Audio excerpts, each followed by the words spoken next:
We start across the pond with our good friend Rob Staton, who joined us all throughout the draft process, SeahawksDraftBlog.com. Great stuff over there. And, we haven't talked to you since, so I won't belabor the point, but I just like to give flowers when it's rightfully due, because everybody out there in the world said, Jalen Carter could go 5. Jalen Carter could go 5.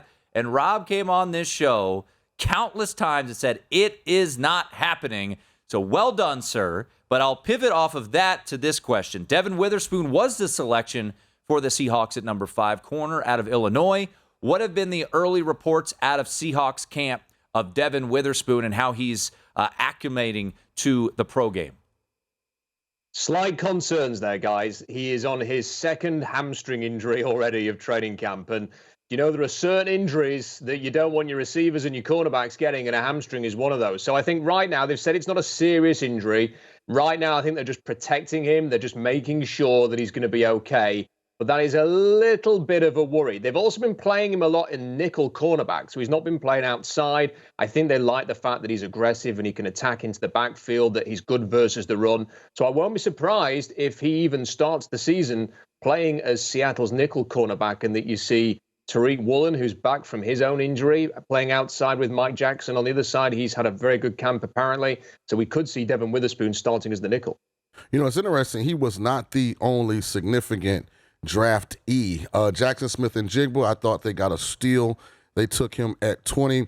But one of the issues with not selecting Carter with the first-round pick was that was a position of need.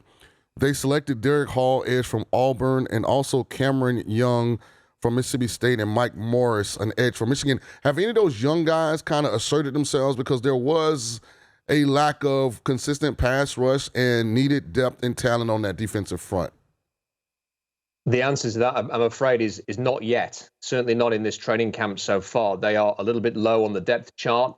And this is a real area of concern. They weren't going to draft Jalen Carter, not because they, as you quite rightly say, because they didn't need a defensive tackle. It was clearly their biggest need. It was simply due to the character situation. But it has left them in this position now where the D-line is a big concern. They put Jaron Reed at nose tackle. They're banking on Mario Edwards Jr. to play a starting role. He's had 7 teams in 8 years.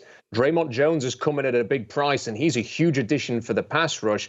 But it's the run defense, which is a big concern. They don't have anybody up front who's going to be stout against the run. They don't have anybody who's going to blow up the running game. This is a team last year that let Josh Jacobs run for 229 yards against Seattle in Seattle, 7 yards a carry. So they really need to fix this run defense, and they are very light. Behind those 3 guys that I've mentioned, Jaron Reed, Draymond Jones, and Mario Edwards Jr., it's the rookies, it's Cam Young, it's Mike Morris, and it's a second-year defensive tackle who barely played last year. So if there is an area of concern for the Seahawks right now, it's that defensive line, and it's the running game. We're talking to our good friend Rob Staton. You can follow him on Twitter at that name, ROBSTATON, SeahawksDraftBlog.com. Let's get to the quarterback position, Rob, because last year around this time, people were making their jokes. Oh, Seattle's going to be the worst team in the NFL. Geno Smith, he's a bust. He's not going to be the guy. Well, he emerged last year as the guy. 69.8% completion percentage, helped lead the Seahawks to the playoffs, goes ahead and gets an extension this offseason. So an incredible, resurgence type of story from a guy that was thought to be a first-round pick back in 2013 when it didn't really work out there with the Jets. Was last year, Rob, the exception, or will it turn out to be the rule with Geno Smith? What do you expect from him this year?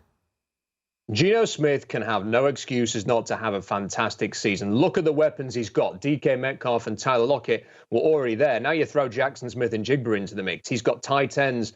He's got 3 really useful tight ends. He doesn't have a big star tight end, but he's got 3 guys that can catch a football. They've got 2 running backs in Zach Charbonnet, who they drafted really high, and Ken Walker, who they drafted really high last year, who can run the football and produce on the ground. So there's no excuses. They've drafted bookend tackles, 2 young bookend tackles. One was a top 10 pick.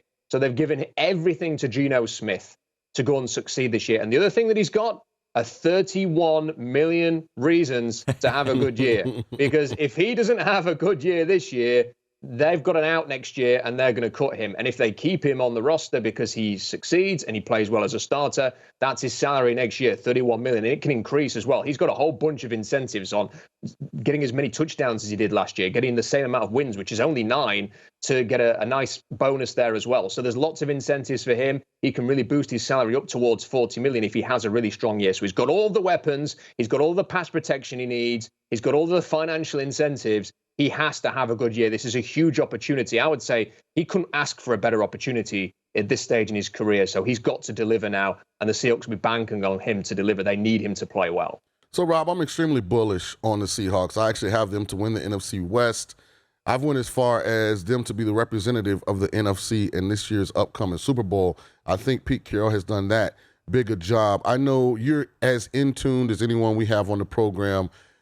Where do you stand from a betting standpoint as it pertains to the Seahawks? I'm probably a little less confident than you just because I think they're a year away. I think they need one more offseason. And the concerns of the defensive line are obvious. I still think they need to go into an offseason.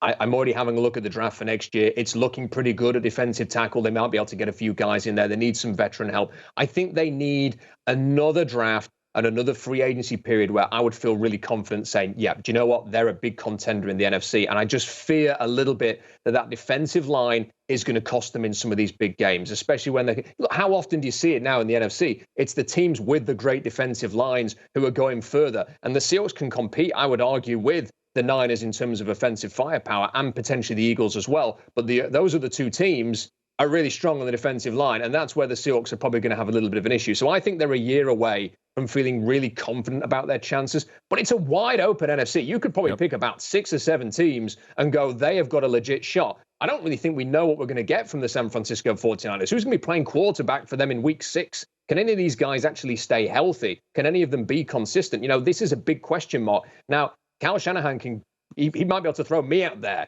and be able to get a decent performance. He seems to be a magician in that regard. So maybe he can work through that. But there are question marks in the Niners. I kind of feel like we need to sort of see what they're going to be all about before we determine whether the Seahawks can usurp them and win the NFC West. I certainly hope that you're right. I'd love to see the Seahawks in the Super Bowl representing the NFC. I just think maybe in a year's time we'll be having a conversation here and I can say with a bit more confidence that I think the Seahawks are ready to sort of take that next step and be a serious contender. So, Rob, let's make some money tonight. One of my big handicapping factors when it comes to preseason is who are the backup quarterbacks. I really like the situation in Seattle. Drew Lock is a guy that Denver thought was going to be their franchise guy. When the Russell Wilson trade actually happened, I think a lot of people thought Drew Lock was coming to Seattle to be the starter. But, of course, we've spoken earlier about Geno Smith and the job he's done. Also, Holton Ahlers, he might be older than Drew Lock. I mean, he played at East Carolina for a good decade. What have you heard about those two guys? Because I think the talent that exists behind Geno is enough to get me to side with Seattle tonight and lay the 3 points.